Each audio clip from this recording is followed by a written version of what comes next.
No, no, actually, continuous rainfall is there. मेरे ख्याल से मॉर्निंग या रात से लगातार रेनफॉल हो रहा है, तो थोड़ी सी नेटवर्क की कुछ प्रॉब्लम इस सीजन में आती हैं।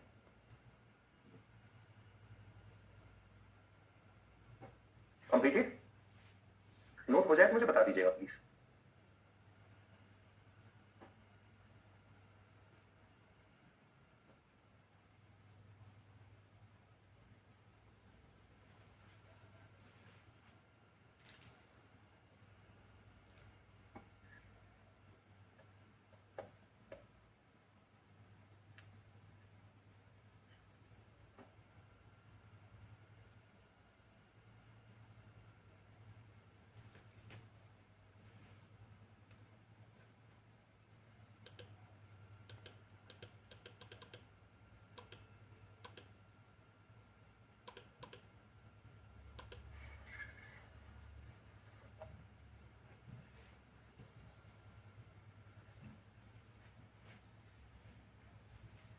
The next is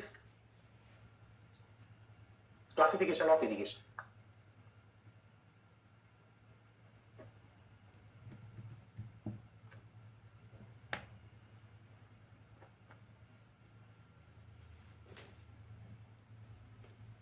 classification of irrigation.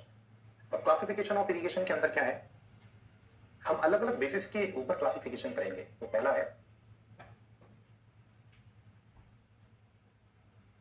Basis of source. आपने सोर्स कैसा लिया है उसके बेसिस पर क्लासिफिकेशन होता है। तो पहला होता है डायरेक्ट इरिगेशन।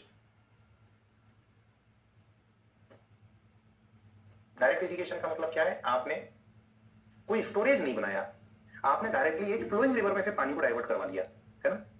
क्या होता है सर, जैसे कि गंगा है, यमुना है, ब्रह्मपुत्र है, जो पैरेनियल रिवर्स हैं, पैरेनियल रिवर समझते हैं ना, ऐसी रिवर जिसमें पूरी साल सफिशिएंट पानी रहता है।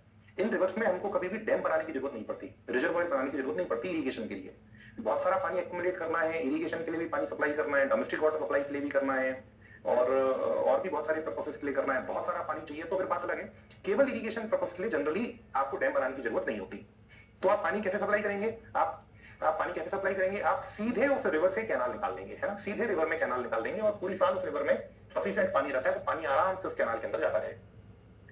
तो हम क्या करते हैं, when water is diverted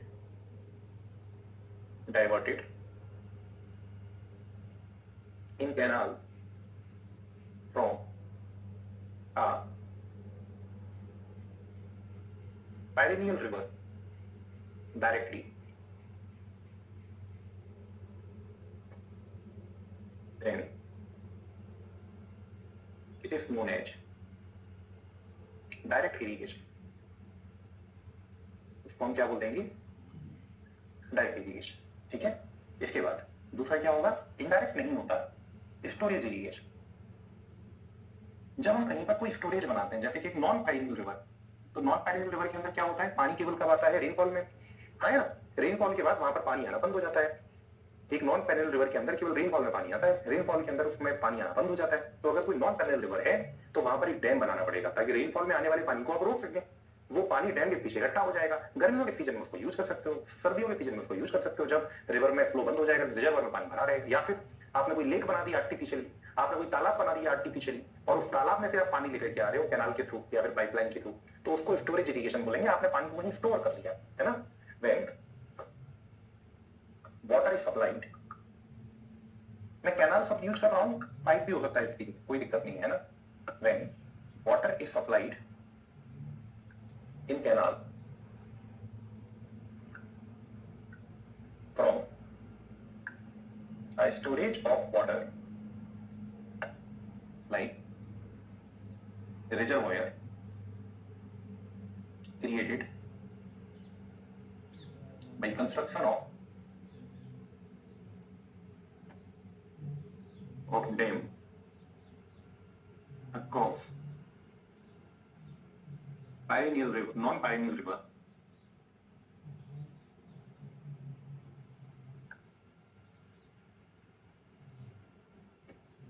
or artificially created lake and pond, then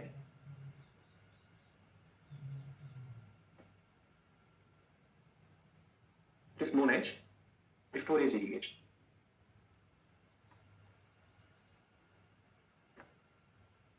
Refresh it out.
अब अगर हम घर में जो गार्डन होता है उसका इरिगेशन कर रहे हैं, लेट अस सपोज दैट, है ना, और कैसे कर रहे हैं, हमारे घर में छत पर जो टंकी रखी हुई है वहां से एक पाइपलाइन आ रही है और हम उसके थ्रू पानी डाल रहे हैं घर के गार्डन में, तो कैसा इरिगेशन हुआ? स्टोरेज इरिगेशन, है ना।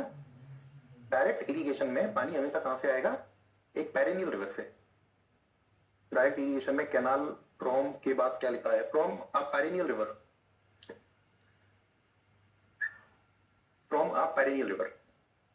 पेरेनियल रिवर मतलब जहां हमेशा पानी है, जिसमें हमेशा पानी बहता है।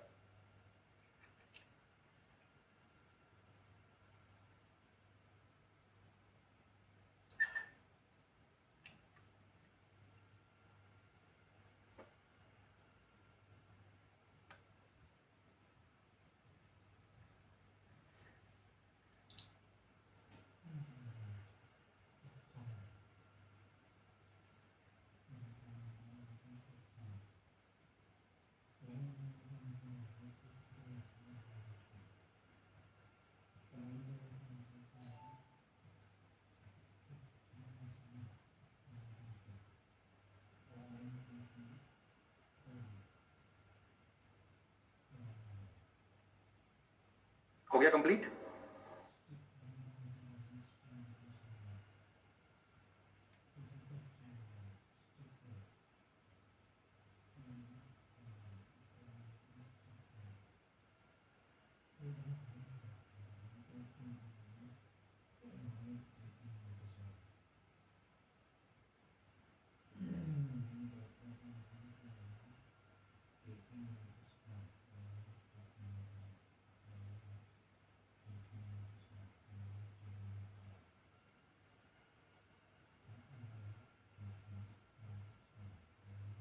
ठीक है, डन। तो सिंपल इतना याद रखिए कि जब पानी किसी एक स्टोरेज में से आता है कैनाल के अंदर, जहां पर पानी स्टोर हो रखा है, तो उसको स्टोरेज इरिगेशन कहेंगे, और जहां से एक बह रही रिवर में से सीधे आ जाता है तो उसको हम डायरेक्ट इरिगेशन कहेंगे। Maximum of the irrigation scheme storage type होती है ना।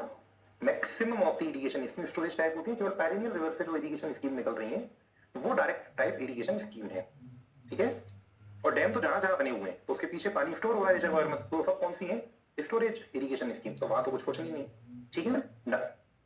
ओके, तो इसके बाद हम कौन सा लेंगे? सेकंड बेसिस एप्लीकेशन वाला कंप्लीट हो गया। अब हम कौन सा लेंगे? अब हम लेंगे, सॉरी, सोर्स वाला कंप्लीट हो गया, तो अब हम लेंगे कन्वेंस वाला। Second is on the basis of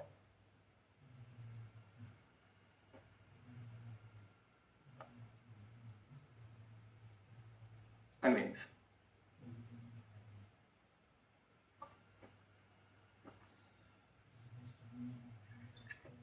अभी on the basis of conveyance का, अभी on the basis of conveyance का मतलब क्या है? पानी को, कन्वेंस का मतलब पानी को सोर्स से फील्ड तक लेके जाना। अब पानी सोर्स से फील्ड तक कैसे जा रहा है ना? तो अंडर दी ग्रेविटी जा रहा है और अगेंस्ट दी ग्रेविटी जा रहा है। पहला होता है फ्लो इरिगेशन,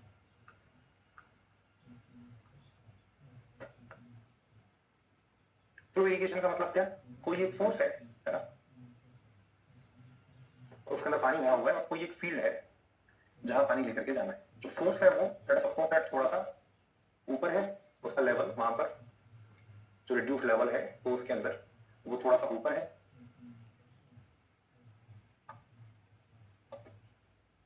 ये मेरा फोर्स है और ये मेरा फील्ड है जहां पर मुझे पानी लेकर के जाना है। तो अब जब मैं इस सोर्स से पानी को लेकर के फील्ड तक जाऊं तो मैं कैसे जाऊंगा, विद द ग्रेविटी और अगेंस्ट द ग्रेविटी, क्योंकि सोर्स ऊपर है इसलिए मैं विद द ग्रेविटी जा सकता हूं। मैं कैसे जाऊंगा, flow with gravity, flow under gravity.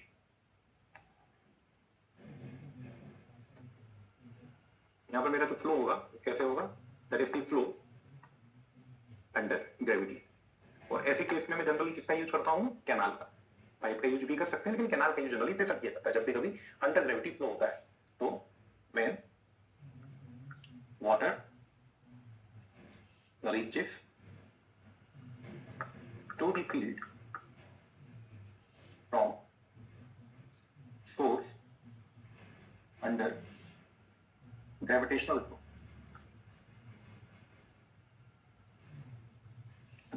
the best example is canal। ठीक है। दूसरा होता है लिफ्ट इरिगेशन।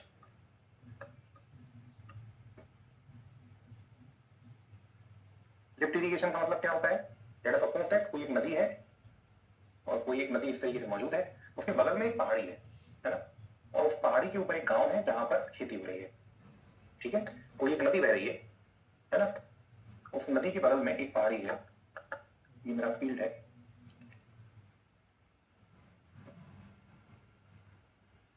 और ये मेरा सोर्स है। Source can be a river और कोई एक तालाब है, तालाब के बगल में पहाड़ी है, व्हाटएवर।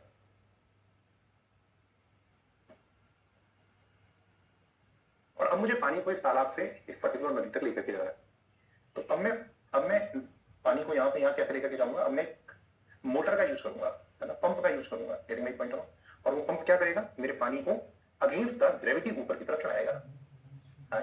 तो ये क्या होगा, ये flow of against the gravity होगा। जनरली ये किसके थ्रू होगा, अब भैया आप कैनाल के थ्रू जा नहीं सकते, ओपन चैनल के ऊपर तो पानी लेकर के जा नहीं सकता, है ना, पॉसिबल नहीं है ना, कैनाल के अंदर पानी ऊपर कैसे चढ़ेगा। तो ये फ्लो किसके अंदर हो रहा है, पहली बात तो ये फ्लो अगेंस्ट ग्रेविटी है ना। और यहां पर हम क्या कर रहे हैं, पाइप एंड पंप का यूज कर रहे हैं, मोटर का यूज कर रहे हैं। कोई पंप या मोटर हमने डाल रखी है, उसके थ्रू हम पाइप से पानी ऊपर भेज रहे हैं। तो ये क्या हो जाएगा, when water reaches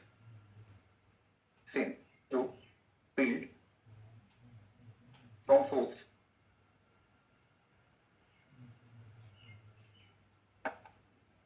under flow against gravity through a pipe using pump। आप पंप का यूज कर रहे हो और पानी को ऊपर लेकर के जा रहे हो। ठीक है, तो इस एक्चुअली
कंप्लीटेड, ये तो हो गया है ना, ठीक। अब हमारा अगला बेसिस क्या होगा, हमारा थर्ड नंबर का बेसिस होगा ऑन द बेसिस ऑफ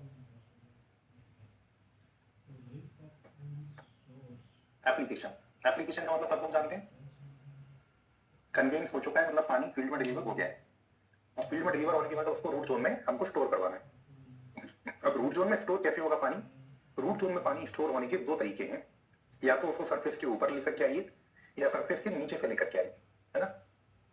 तो ए कौन सा होगा, ए होगा सरफेस इरिगेशन,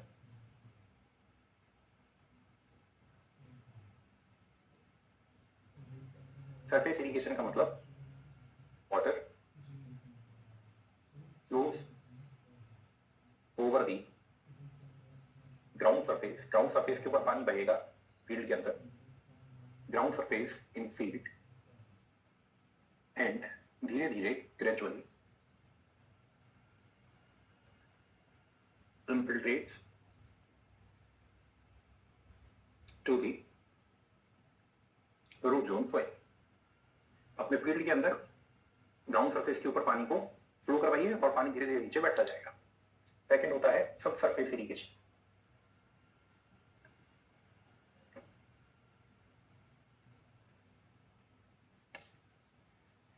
सब सरफेस इरिगेशन क्या होगा, पानी को रूट जोन के ऊपर फ्लो मत करवाइए, पानी को रूट जोन के सॉरी ग्राउंड लेवल के ऊपर फ्लो मत करवाइए, पानी को ग्राउंड लेवल के नीचे से लेके चाहिए डायरेक्टली रूट के ऊपर। When water is directly applied at the root of plant by flowing it below ground level, जैसे कि ड्रिप इरिगेशन। हम ड्रिप इरिगेशन थोड़ी देर के बाद बहुत डिटेल में भी पढ़ेंगे जब हम टेक्निक्स ऑफ इरिगेशन पढ़ रहे हैं। ड्रिप इरिगेशन का मतलब क्या हुआ, सिंपली ड्रिप इरिगेशन का मतलब हुआ कि हम क्या कर रहे हैं, व्हेन इन दिस हम क्या करते हैं, स्मॉल डाया, प्लास्टिक की बहुत छोटी छोटी पाइपलाइंस होती हैं, small dia pipes are provided in field below ground level। Drip ground level के ऊपर भी देते हैं नीचे भी देते हैं, ऊपर भी दे सकते हैं नीचे भी। हम नीचे की बात कर, नीचे प्लास्टिक पाइपलाइन डालती हैं मिट्टी के नीचे और रेंट water is directly delivered at root. वो पाइपलाइन पानी को सीधे कहां लेकर के जाती है, रूट पर, मिट्टी के नीचे नीचे डिलीवर कर देती है। तो इसको हम क्या बोलेंगे, सब सरफेस इरिगेशन। ठीक है, अगेन ग्रेविटी, हाँ ग्रेविटी का इरिगेशन पाइप से भी हो सकता है, कोई दिक्कत नहीं है। फ्लो इरिगेशन लिफ्ट इरिगेशन के एडवांटेज डिसएडवांटेजेस भी करने हैं क्या, नहीं जरूरत नहीं, नॉट रिक्वायर्ड, नॉट रिक्वायर्ड।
ठीक है, कंप्लीट हुआ, आगे चलते हैं।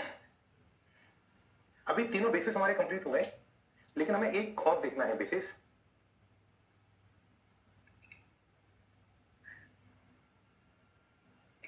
That is on the basis of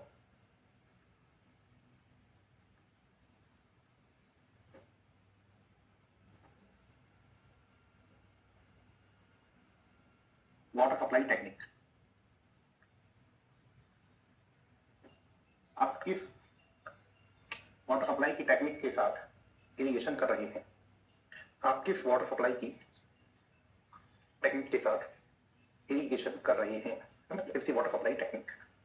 अभी ध्यान से देखिए, अभी ध्यान से देखिए,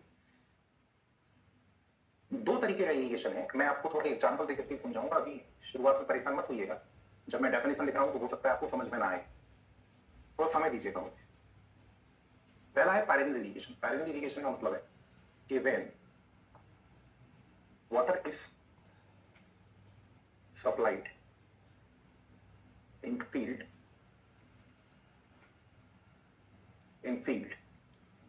in the form of constant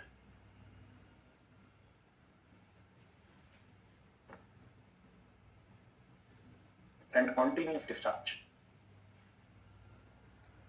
for a given time, then it is known as perennial irrigation. अभी थोड़ा रुकिए, मैं समझाता हूं, मैंने समझाया नहीं है इसको, है ना। और दूसरा है storage irrigation.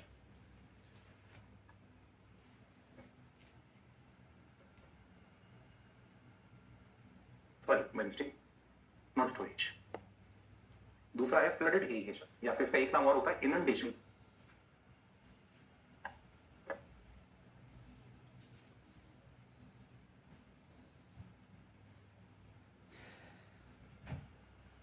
Inundation, flooded irrigation या इनंडेशन का मतलब क्या है कि पानी एक साथ सप्लाई कर देना। When water is supplied at once, and entire field is flooded with no water supply for a given time,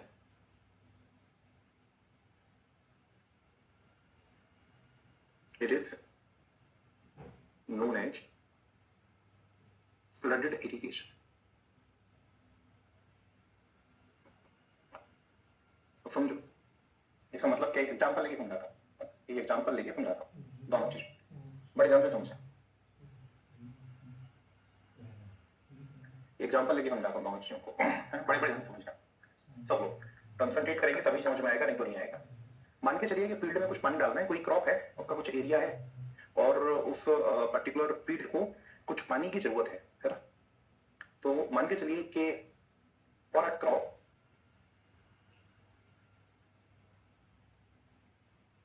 100 metre cube पानी चाहिए, water is required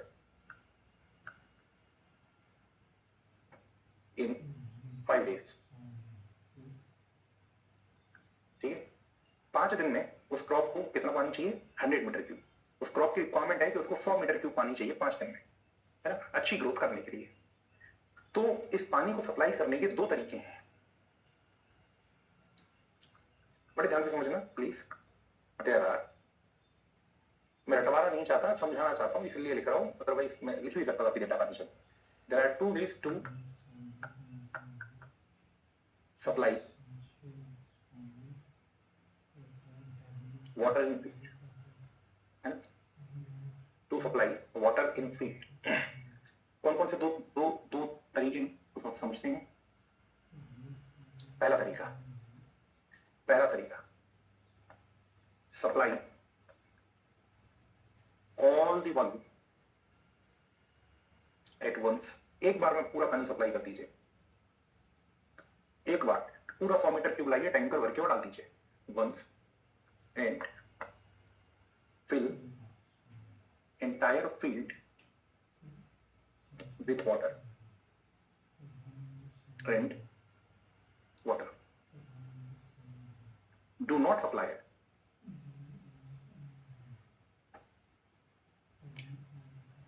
Water for next 5 days. Next 5 दिन तक पानी सप्लाई मत कीजिए। तो 5 दिन में कितना पानी सप्लाई किया? 100 मीटर क्यूब, है ना? ये पूरा 100 मीटर क्यूब पानी 5 दिन में सप्लाई कर दिया, है ना? All the volume that is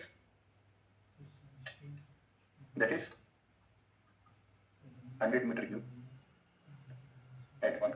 पूरा पानी 100 मीटर क्यूब एक बार में सप्लाई कर दीजिए, पूरे फील्ड को पानी से भर दीजिए और अगले 5 दिन तक बिल्कुल पानी सप्लाई मत कीजिए। तो धीरे धीरे करके पानी नीचे बैठेगा और क्रॉप्स को ले लेगी, है ना? तो आपने 5 दिन में कितना पानी दिया? 100 मीटर क्यूब दिया। अगर आप इस तरीके से पानी सप्लाई करेंगे सर, तो it is known as inundation. ये क्या होगा? यही होगा इनंडेशन, या फिर क्या बोल सकते हैं, फ्लडेड इरिगेशन। पूरे फील्ड को पानी से फ्लडेड कर दे।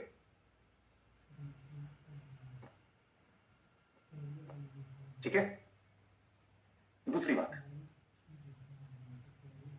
दूसरा तरीका यह है कि पानी को धीरे धीरे सप्लाई करो in the form of discharge. पानी को धीरे धीरे सप्लाई करो in the form of discharge. Supply water with constant and continuous discharge.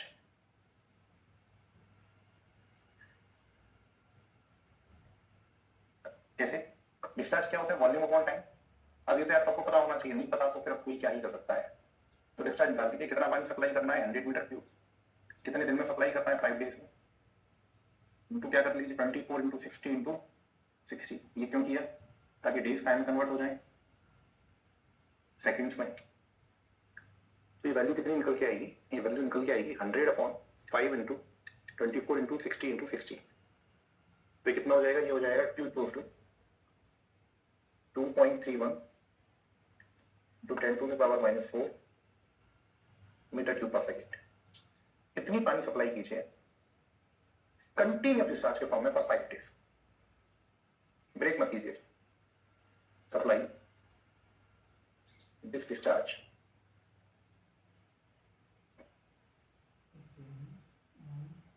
continuously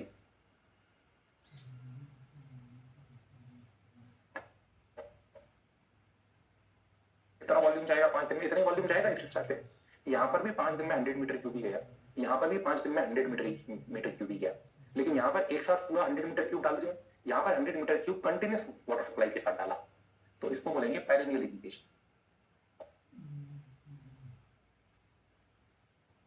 इनमें से कौन सा अच्छा कौन सा बेकार? इनमें से कौन सा अच्छा कौन सा बेकार? तो देखो, ऊंट होता है ना, ऊंट, कैमल 15-20 दिन का पानी एक साथ पी लेता है ना, अपना पेट भर लेता है, फिर धीरे धीरे उस पानी का यूज करता है अपनी बॉडी के अंदर। और आदमी क्या करता है? आदमी धीरे धीरे पानी पीता है। 15 दिन का पानी एक साथ नहीं पी सकता, 15 दिन में धीरे धीरे। कौन सा पानी पीना अच्छा है? अरे भैया, दोनों के हिसाब से दोनों अच्छे हैं। ऊंट के हिसाब से एक साथ पानी पीना अच्छा है, आदमी के हिसाब से धीरे धीरे पानी पीना अच्छा है। मेरी बात समझ रहे हैं आप? मेरी बात समझ रहे हैं? अगर ऊंट को आप एक साथ पानी नहीं देंगे, है ना, उसको आप धीरे धीरे करके पानी देंगे तो उसको प्रॉब्लम हो जाएगी। आदमी को आप 15 दिन का पानी एक साथ पिला दीजिए तो उसको प्रॉब्लम हो जाएगी। तो इनमें से कौन सा तरीका अच्छा? दोनों तरीके अच्छे हैं, depends on the type of crop. Crop को पानी कैसे चाहिए? जैसे राइस होता है, चावल होता है। चावल जब चावल लगाते हैं तो खेत में पूरा पानी भर देते हैं, एक साथ फ्लडिंग कर देते हैं। अभी चावल लग रहा होगा, आपने देखा होगा आसपास, अगर कहीं चावल होता होगा आपके आसपास, तो पूरा खेत घुटनों तक पानी से भर लेते हैं, फिर चावल की क्रॉप लगाते हैं। चावल को फ्लडिंग चाहिए, फ्लडेड इरिगेशन चाहिए। समझ में आ रही है आपको मेरी बात? कहीं कॉटन लगा हुआ है, कॉटन, कपास, या कहीं पर कोई और क्रॉप लगी हुई है जिसको धीरे धीरे पानी चाहिए तो धीरे धीरे करके पानी देते हैं। Getting my point or not? तो दोनों ही अच्छे हैं, डिपेंड्स के किस तरीके से पानी सप्लाई करना है। तो मेरे ख्याल से आपको एग्जांपल के थ्रू ये समझ में आ गया होगा। ठीक है, इसको नोट कर लीजिए, फिर हम आगे चलेंगे। ठीक है। अच्छा, अगर मैं आपके डाउट एंटरटेन नहीं कर रहा ना, इसका मतलब वो एंटरटेन करने लायक है नहीं। ये मत समझिएगा कि मुझे आपके डाउट दिख नहीं रहे। बहुत सारे डाउट्स हैं जो मैंने एंटरटेन नहीं किए।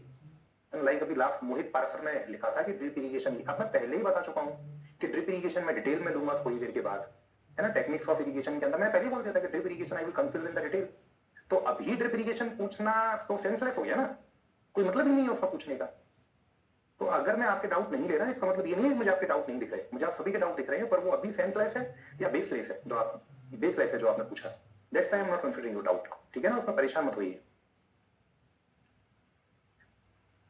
कई लोग बार बार लिख रहे हैं ना कि सर आपको मेरे डाउट नहीं दिख रहे हैं, सबके डाउट दिख रहे हैं, पर आपका डाउट एंटरटेन किया जाए ऐसा नहीं है। जिनका एंटरटेन होना चाहिए उन सबका डाउट मैं एंटरटेन कर रहा हूं प्रॉपरली।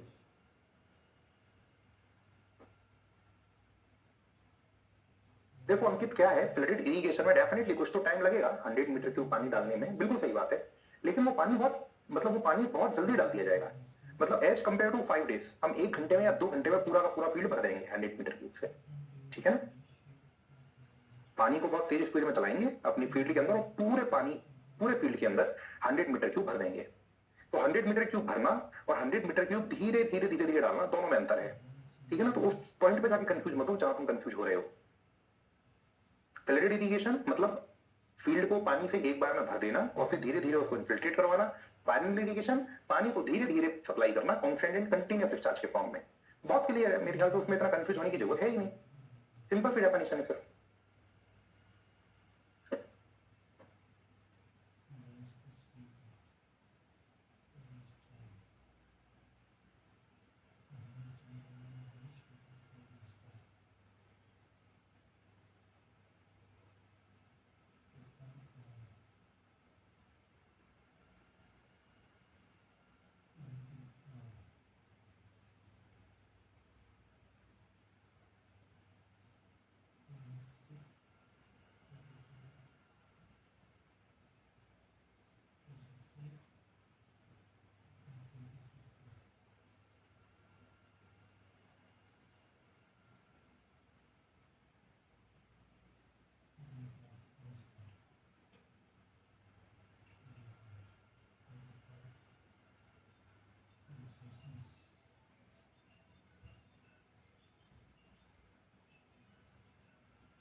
कंप्लीटेड, नेक्स्ट स्लाइड लगाऊं।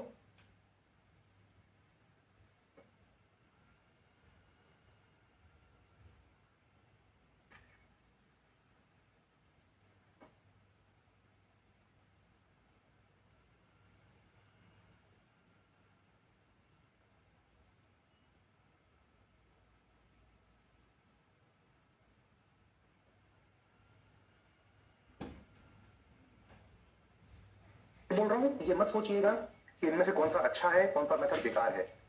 दोनों मेथड अच्छे हैं, ये डिपेंड करता है क्रॉप के ऊपर कि क्रॉप किस तरीके से पानी लेना चाहता है ना। क्रॉप एक साथ पानी लेना चाहता है या क्रॉप धीरे धीरे करके पानी लेना चाहता है। तो for the different crops we will use the different methods, ठीक है ना। तो इनमें कंपैरिजन मत कीजिए क्योंकि वो पॉसिबल नहीं है। दोनों मेथड अच्छे हैं अलग अलग क्रॉप के लिए।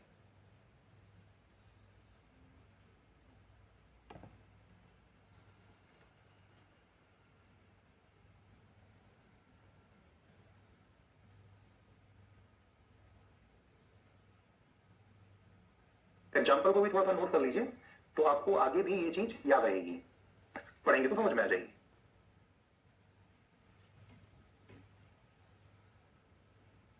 अब लाइक संदीप, आप इतना पढ़ाने के बाद अगर ये पूछोगे कि direct irrigation and perennial irrigation same है, तो फिर मैं क्या बताऊंगा बेटा इसके अंदर। आप क्या पूछो, आपको समझ में आ रहा है? You are asking that direct irrigation and perennial irrigation same है। डायरेक्ट इरिगेशन वो इरिगेशन होता है जो एक फ्लोइंग रिवर से पानी लेकर के किया जाता है, और पेरिनियल इरिगेशन वो इरिगेशन होता है जहां पर फील्ड में कंटिन्यूअस डिस्चार्ज से पानी दिया जाता है। एक का बेसिस सोर्स है, एक का basis technique of water supply. How can you compare them?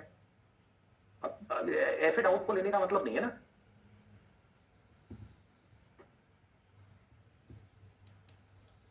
मतलब आप लगा के नहीं पढ़ रहे हो, आपका कंसंट्रेशन नहीं है क्लास के अंदर जब मैं पढ़ा रहा हूं।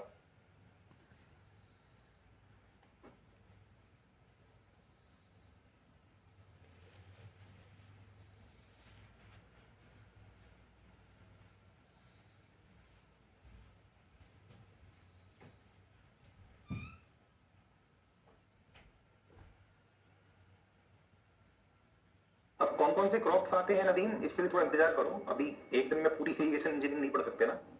In chapter number 2, we will discuss the type of crops, rabi crops and kharif crops, and we will try to understand the pattern of their water requirement, है ना। अभी से तो हम मतलब एक दिन में नहीं पढ़ पाएंगे ना पूरा। अगर हम एक दिन में पढ़ सकते होते तो बात ही क्या थी। तो अभी थोड़ा सा इंतजार करो। उसके लिए पहले आपको डेल्टा समझना पड़ेगा, ड्यूटी समझनी पड़ेगी, उनका इंस्ट्रक्शन देखना पड़ेगा। After that you can learn the different seasons and different crops, और उनके जो पैटर्न्स होंगे वाटर रिक्वायरमेंट के, वो आप उसके बाद समझ पाएंगे। अभी तो means like you are learning the ABCD of irrigation engineering, not even ABCD. You are just learning to hold the pen and hold the book in irrigation engineering. ये तो बहुत बेसिक चीज है। कंप्लीट हुआ बच्चों सभी का?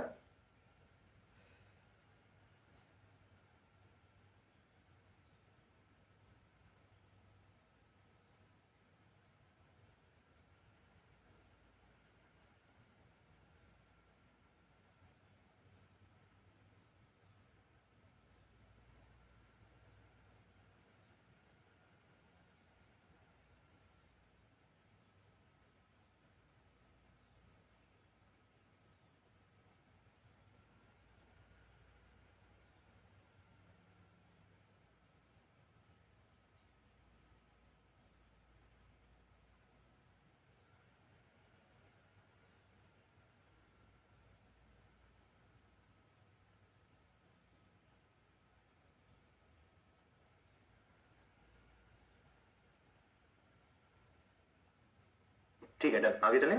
सभी का हो गया मेरे ख्याल से। तो ये वाटर सप्लाई के अलग अलग मेथड्स थे, है ना। वाटर सॉरी इरिगेशन के अलग अलग टाइप्स थे, इनको तो याद रखिएगा। अभी हम different techniques of the irrigation देखने वाले हैं।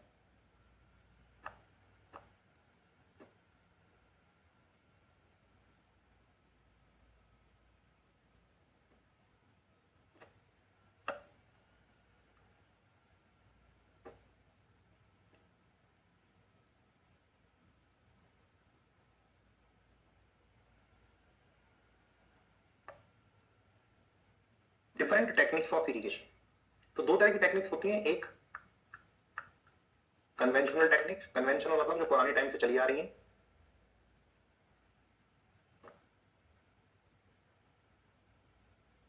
और दूसरी होती है modern techniques.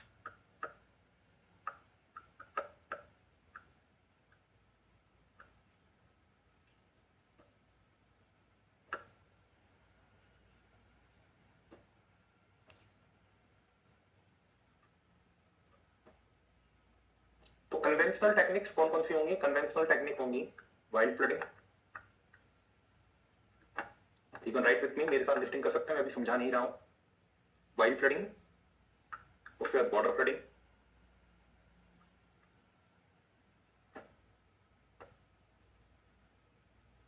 then check flooding, then on fourth number basin flooding,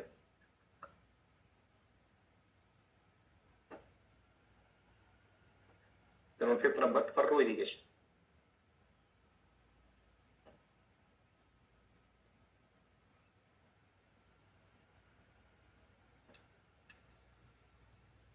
modern flooding के अंदर स्प्रिंकलर इरिगेशन,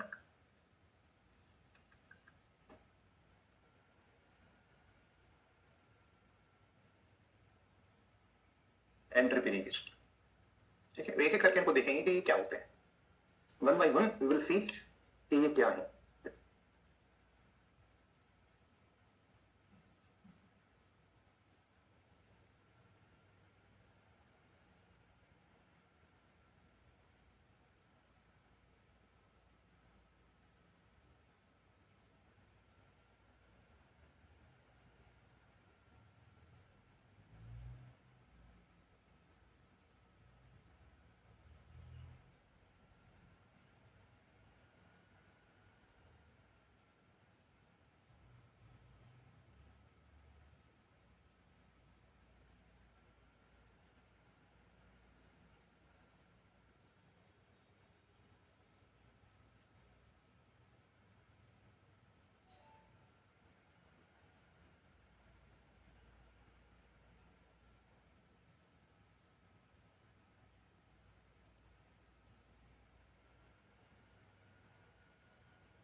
तो अब इनको एक एक करके हम लोग देखते हैं। ठीक है, जल्दी से इसकी लिस्टिंग कर लीजिए, फिर एक एक करके हम देखते हैं। पहला हम देखेंगे बाइल फ्लडिंग।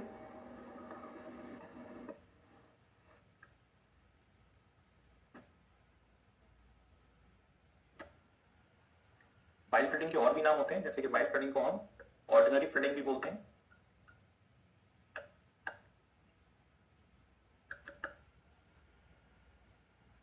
और इसको फ्री फ्लडिंग भी बोलते हैं। It is also known as free flooding and ordinary flooding.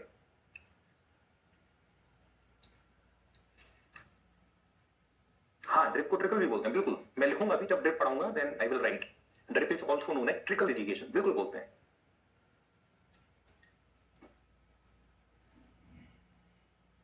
Drip is also known as trickle irrigation. मैं लिखूंगा जब ड्रिप पढ़ाऊंगा ना। अब जैसे अभी यहाँ केवल बाइल लिखा था ना, जब मैंने बाइल स्टार्ट किया तो उसके और भी नाम लिखे हैं, तो विल राइट।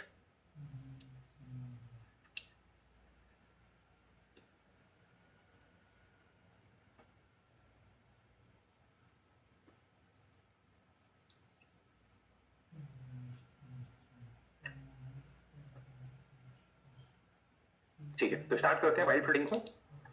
वाइल्ड फ्लडिंग क्या होता है बच्चों? सबसे रफ मेथड होता है, सबसे रैंडम टाइप का मेथड होता है ना। क्या होता है? बेटा सपोज दैट कि कोई एक फील्ड है और उस फील्ड के अंदर ये हमारी मेन डिच है। It is the main ditch which is carrying the water in the field. Ditch क्या होती है थोड़ा बता दूं, क्योंकि पहली बार ये टर्म आपके सामने आया है। बच्चों डिच उस नाली को बोलते हैं जो नाली पानी लेकर के फील्ड में आ रही है, जो नाली कैनाल से पानी रिसीव करती है और उसके बाद फील्ड में लेकर के जाती है, पानी को डिस्ट्रीब्यूट करती है ना। वो earthen trench, ditch is earthen trench which takes the water in the field, जो पानी को फील्ड के अंदर लेकर के आती है। तो जो मेन नाली है, जो मेन ट्रेंच है मिट्टी की, जो पानी को कैनाल से रिसीव कर रही है और फिर फील्ड के अंदर लेकर के आ रही है, उसको बोलते हैं मेन डिच। इस मेन डिच के साइड में फील्ड है ना। तो हम इस मेन डिच से जिस भी डायरेक्शन में चाहें उस डायरेक्शन में, कोई डायरेक्शन तय नहीं है, जैसे चाहे वैसे किसी भी डायरेक्शन में हम क्या बना देते हैं, हम ब्रांच डिचेस खोद देते हैं। मतलब इस तरह से नालियां बना देते हैं अपने फील्ड के अंदर। कोई डायरेक्शन नहीं है इसका स्पेसिफाइड, है ना। आपको जहां बनानी है आप वहां बना दीजिए, जिस डायरेक्शन में बनानी है उस डायरेक्शन में बना दीजिए। कोई भी इसका तय पैटर्न नहीं है, जिस तरीके से बनानी है उस तरीके से आप इन नालियों को बना दीजिए,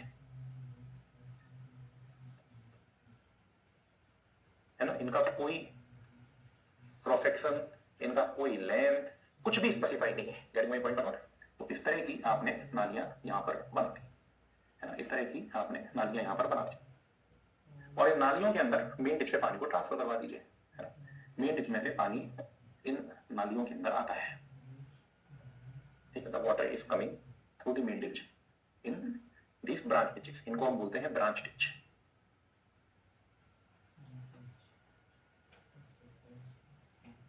इन नालियों को खोदकर कहीं भी रैंडमली किसी भी लोकेशन पर आप क्या दे दीजिए, पानी को यहाँ से बाहर बाहर निकलवा दीजिए, आउटलेट प्रोवाइड कर दीजिए। कोई स्पेसिफाइड नहीं है कि कितने आउटलेट देने हैं, जहां मन आ रहा है वहां, कोई लोकेशन तय नहीं है।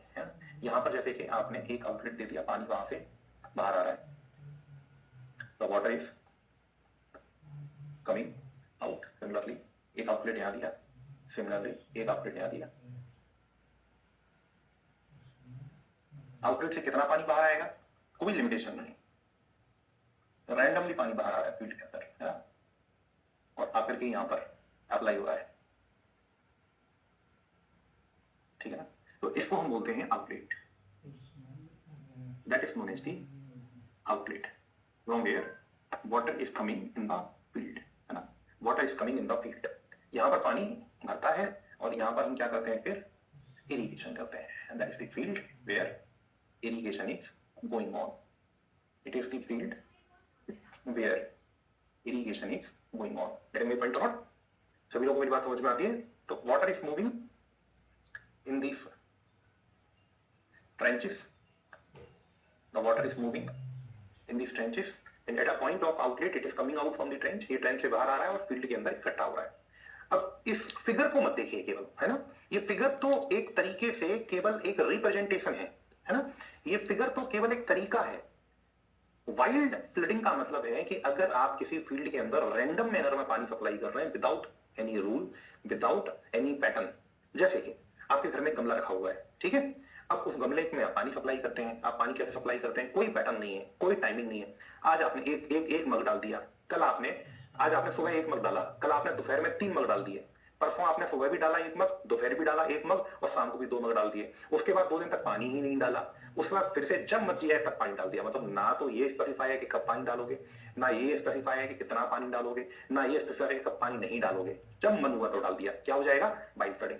आपको अपने घर का जो गार्डन है वहां पर घास लगी हुई है, उसका इरिगेशन करना है, तो आपने एक पाइपलाइन फेंक दी, कहीं भी किसी भी पॉइंट पर पाइपलाइन डाल दी, पानी बह रहा है और जा रहा है, और कितनी देर पाइपलाइन चलेगी कोई नहीं, आप चाय पी रहे हैं, चाय पीते पीते जब तक पाइपलाइन चल जाए। आज इरिगेशन कर दिया, कल किया ही नहीं, परसों कर दिया, नरसों कर दिया, उसके बाद 2 दिन किया ही नहीं, कुछ भी स्पेसिफाई नहीं है। जब हम मन से कुछ भी रफ मैनर में, रैंडम पैटर्न में पानी की सप्लाई करते हैं फील्ड के अंदर, तो उसको क्या बोलते हैं, wild flooding. Getting my point or not? तो मेन डिच के अंदर पानी आया कैनाल से, वहां से किसी भी डायरेक्शन में हमने क्या खोदी, ब्रांच डिच, दूसरी नालियां जो पानी वहां से रिसीव कर रही है, उसमें से किसी भी पॉइंट पर आउटलेट दिए, उनसे कितना भी पानी बाहर निकाला और यहाँ पर सप्लाई कर दिया। Getting my point or not? That is known as the wild flooding. अब वाइल्ड फ्लडिंग के अंदर कुछ पॉइंट्स हैं जो इंपॉर्टेंट है। पहली बात तो क्या, ये होता क्या है, हम ये थोड़ा सा लिख लेते हैं। तो ये होता क्या है, इसके अंदर हम क्या लिख लें कि इन wild flooding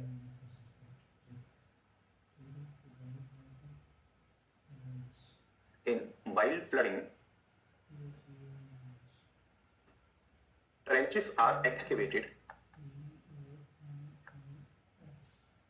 in the field without any specified pattern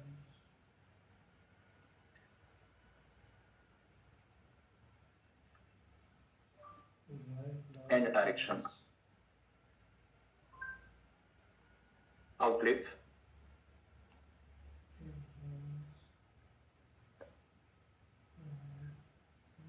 are provided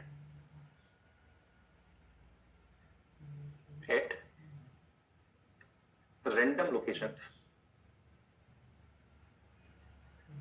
without control over discharge passing through it.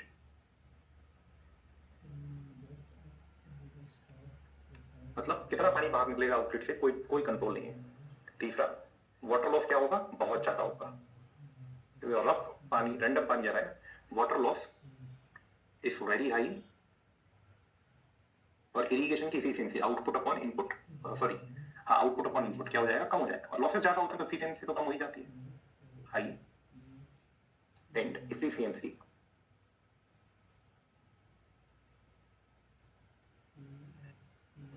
Slow. अब इंपॉर्टेंट बात देखना, इंपॉर्टेंट बातें क्या, ध्यान से, सब बच्चे ध्यान से, इंपॉर्टेंट बातें क्या, ये कैसे फील्ड पर अप्लाई हो सकता है, तो बात कर लेते हैं। ये अंडुलेटेड फील्ड पर अप्लाई हो सकता है क्या, जो फील्ड ऊपर नीचे है? नहीं। पानी बाहर निकलेगा और कहां पर जाएगा? डिप्रेशन में, जो नीचे वाले भाग होंगे। तो कोई अनडुलेटेड फील्ड होगा तो वहां पे अप्लाई हो नहीं सकता। ये हिली एरिया में जो स्टीपर स्लोप होती है, एक पहाड़ी एरिया है, उसकी जो स्लोप है पहाड़ी की, उसके अलोंग इरिगेशन करने के लिए उपयोग कर सकते हैं क्या? नहीं कर सकते, क्योंकि पानी रफली जा रहा है, रैंडमली जा रहा है, कितनी भी क्वांटिटी में जा रहा है। ज्यादा पानी अगर चला गया तो वो क्या करेगा? मिट्टी को रोड करवा देगा। तो स्टीपर स्लोप पे भी नहीं कर सकते। फ्लैट स्लोप पर कर सकते हैं क्या? नहीं, फ्लैट पर भी नहीं कर सकते। पानी बाहर आ रहा है, रैंडम अमाउंट में पानी आएगा और यहीं इकट्ठा हो जाएगा अगर फ्लैट पे करोगे तो। बड़े ध्यान से सुनना मेरी बात। यहाँ पर तुमने एक आउटलेट दिया, इस साइड एक आउटलेट दे दिया, यहाँ 4 दे दिए, तो यहाँ ज्यादा पानी इकट्ठा हो जाएगा, यहाँ कम पानी इकट्ठा हो पाएगा। पानी जहां आ रहा है वहीं बाहर आएगा, पानी आगे बढ़ ही नहीं पाएगा, क्योंकि स्लोप कहीं अवेलेबल नहीं है। तो इसको हम सब कैसे फील्ड पर देते हैं? तो रोलिंग फील्ड पर। रोलिंग फील्ड मतलब जहां किसी एक डायरेक्शन में जेंटल स्लोप अवेलेबल है, यूनिफॉर्म स्लोप अवेलेबल है, हल्की सी स्लोप अवेलेबल है। तो इस डायरेक्शन में अगर स्लोप अवेलेबल है हल्की सी, तो पानी बाहर निकलेगा और बाहर निकल के फील्ड को गीला करते हुए स्लोप के अलोंग आगे बढ़ जाएगा। Take my point not? तो किसके लिए सुटेबल है? Suitable for rolling field. Rolling field का मतलब क्या है? जहां एक डायरेक्शन में जेंटल स्लोप अवेलेबल है। दूसरा, कैसी क्रॉप के लिए उपयोग हो सकता है? बच्चे बोलते हैं चावल के लिए। नहीं, चावल के लिए यूज नहीं हो सकता। चावल बड़ी साइंटिफिक क्रॉप है सर, उसको एक तय अमाउंट में पानी चाहिए और तय डेप्थ चाहिए, है ना? पानी फील्ड में कितना भरना है वो तय होता है पहले से, रैंडमली नहीं भर सकते, कितना भी भर दिया। मेरी बात समझ में आ रही है आपको? यहाँ तो रैंडम वाटर सप्लाई है सर, चावल के लिए नहीं होती। इसके लिए होती है घास के लिए, जो पशुओं के खाने की घास लगती है ना, जो पशु होते हैं ना उनके खाने की घास लगती है, एनिमल्स ग्रास बोलते हैं जिसको, जिसका नाम क्या होता है? Pastures, used for pasture crop. Pasture crop किसको बोलते हैं सर? एनिमल्स के खाने की जो घास होती है, एनिमल फूड ग्रास, एनिमल्स के खाने की जो हरी घास लगती है उसको बोलते हैं पास्चर। तो उसका कुछ ऐसा क्वालिटी कंट्रोल है नहीं, उसमें रैंडम पानी डाल दीजिए, कभी डाला तो डाला, नहीं डाला तो डाला, कोई दिक्कत नहीं। मेरे ख्याल से आपको वाइल्ड फ्लडिंग समझ में आया होगा, इसको नोट कर लीजिए, ठीक है? Please right it down.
Specified pattern लिखा हुआ है वहां पर, मैं लिखना भूल गया था, स्पेसिफाइड पैटर्न है वो।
ठीक है, after that you can have a break of 15 minutes.